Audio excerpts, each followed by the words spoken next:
Third Telangana legislative assembly స్పీకర్గా మీరు ఎన్నికైనందుకు చాలా సంతోషంగా ఉంది సార్. మీకు శుభాకాంక్షలను తెలియజేస్తూ మీ వ్యక్తిగత జీవితంలో కానీ రాజకీయ జీవితంలో కానీ ఎన్నో రకాల ఒడిదుడుకులను ఎదుర్కొని ఈ స్థాయికి రావడం మాలాంటి అణగారిన వర్గాల నుంచి వచ్చినటువంటి బిడ్డలకు మీ జీవితం కూడా ఆదర్శప్రాయం, స్ఫూర్తిదాయకం. 2009లో కూడా నేను ఈ అసెంబ్లీలో ఈ సభలో ఉండడం జరిగింది. గత 5 years నుంచి మేమంతా పక్కపక్కనే ఒకే క్వార్టర్స్లో ఉండి మీరు ఎదుర్కొన్నటువంటి వ్యక్తిగత జీవితంలో మీ సతీమణి గారు కోల్పోవడం ఇట్లాంటివన్నీ కూడా మిమ్మల్ని చూసినప్పుడు మీరెంతో నిబ్బరంగా ఉన్నటువంటి తీరు ఇవన్నీ కూడా చాలా చెలించినటువంటి సందర్భం. ఈరోజు మిమ్మల్ని చూస్తే చాలా గర్వంగా ఉంది.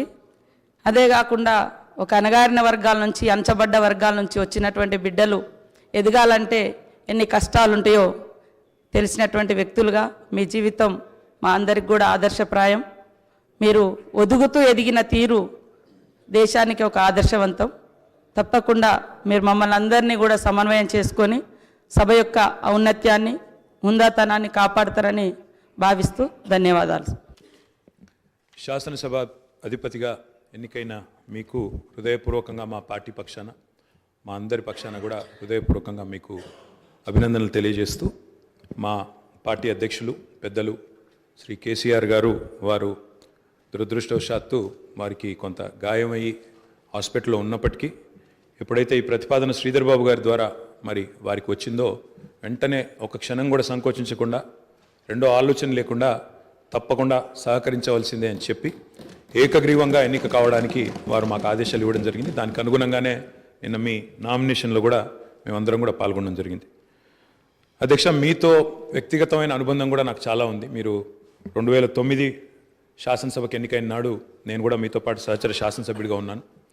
ఆనాడు తెలంగాణ ఉద్యమంలో కూడా మీరు మీ వంతు పాత్ర పోషించినారు. 2012 నుంచి 14 దాకా మీరు మంత్రిగా, ముఖ్యంగా మా శాఖకు మంత్రిగా, హ్యాండ్లూమ్స్ అండ్ టెక్స్టైల్స్ డిపార్ట్మెంట్కి మంత్రిగా మీరు పనిచేసిన క్రమంలో ఆనాడు ఒక సందర్భంలో నేను మీ దగ్గరకు వచ్చి మీరు రండి సిరిసిల్లకి మీరు రావాలి, ఎందుకంటే రాష్ట్రం మొత్తంలోనే టెక్స్టైల్ అంటే సిరిసిల్ల కాబట్టి మీరు తప్పకుండా రావాలి అంటే మీరు కొంత సంకోచం వ్యక్తం చేసినారు మొదలు.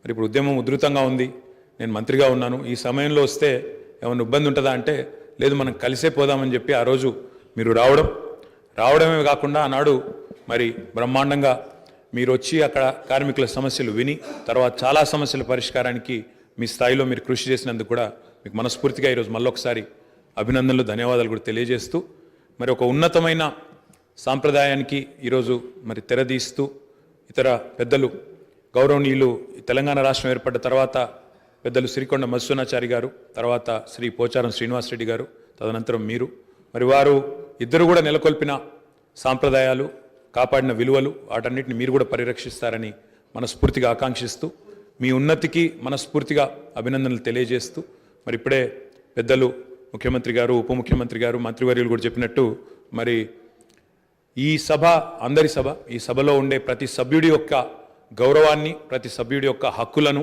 ముఖ్యంగా ప్రజల తరపున మాట్లాడే ప్రతి నాయకుడి యొక్క, ప్రతి గౌరవ సభ్యుడి యొక్క మరి గొంతును వినిపించే విధంగా ఆ బాధ్యత మీరు తప్పకుండా సమర్థవంతంగా నిర్వహిస్తారని మనస్ఫూర్తిగా ఆశిస్తూ మరి ఒక సామాన్య ఎంపీటీసీ పదవి నుంచి ఈరోజు శాసనసభ స్పీకర్గా ఎదిగిన మీ జీవితం ఏదైతే ఉందో, రాజకీయ ప్రస్థానం ఏదైతే ఉందో, ఇది చాలామందికి తప్పకుండా స్ఫూర్తిదాయకంగా ఉంటుందని చెప్పి మనసారా ఆకాంక్షిస్తూ మీ బాధ్యతలో మీరు 100% విజయవంతం సాధించాలని మా పార్టీ తరఫున కూడా కోరుకుంటూ మళ్ళొకసారి మీకు అభినందనలు అధ్యక్ష.